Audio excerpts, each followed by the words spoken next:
তো যারা লোন নিয়ে আসবেন, যে আমি লোন নিয়ে যাব, তারপরে এখানে এসে ইনকাম করে লোন পরিশোধ করবেন বা আপনার যে স্বপ্ন আছে স্বপ্নটা পূরণ করবেন, তো তাদের জন্য মূলত ভিডিওটা। তো যারা এরকম চিন্তা ভাবনা করছেন যে টেক্সো কোম্পানিতে আসবেন, লোন করে আসবেন, এখানে এসে ইনকাম করে লোনটা পরিশোধ করবেন, তো তারা ভুল করেও এই সিদ্ধান্তটা নিয়েন না। কেউ যদি নেন বা এই পথে আসেন, পা বাড়ান, সাপোজ আপনি 5 লাখ টাকা দিয়ে এখানে আসবেন, আপনার সেই লোন পরিশোধ করতে আপনার কয় বছর লাগবে এটা আমি বলতেছি না।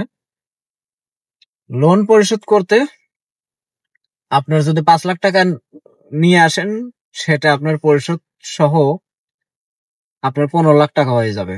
অর্থাৎ 5 লাখ টাকা দিয়ে এখানে এসেছেন, 15 লাখ টাকা আপনি যদি ইনকাম করে দেশে দিতে পারেন, তখন আপনার লোনটা পরিশোধ হবে। তো 15 লাখ টাকা ইনকাম করতে আপনার কতদিন সময় লাগবে?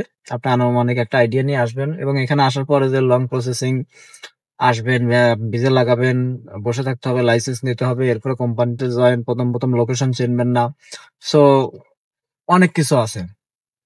তো যাদের হিউজ অ্যামাউন্ট আছে, টাকা আছে, সমস্যা নাই, লোন করতে হবে না, তারা চাইলে আসেন, সমস্যা নাই। কিন্তু লোন করে আসবেন, এখানে এসে ইনকাম করে তারপরে লোন পরিশোধ করবেন, ভুল করেও আসেন না, লাইফটাকে নষ্ট করেন না। ঠিক আছে, তো এতটুকুই আর কি। কারণ এর চাইতে বেশি কিছু বলা সম্ভব না বা বলাও যাবে না। শুধু এতটুকুই যে লোন করে কেউ আসেন না, টাকা যদি গোছানো টাকা থাকে, ওকে, ওয়েলকাম, চলে আসেন, তাহলে কোনো সমস্যা নাই। কারণ আনফরচুনেটলি আপনার ভালো লাগলো না ট্যাক্সি কোম্পানি, আপনার কাছে অ্যামাউন্ট আছে, আপনি এখানে কোম্পানির সাথে যে লেনদেন আছে ওটা পরিশোধ করে আপনি আবার অন্য কোম্পানিতে জয়েন করতে পারবেন, বা যদি ব্যবসায়িক আইডিয়া থাকে ব্যবসা করতে পারবেন। ঠিক আছে, দ্যাটস ইট। ধন্যবাদ সবাইকে।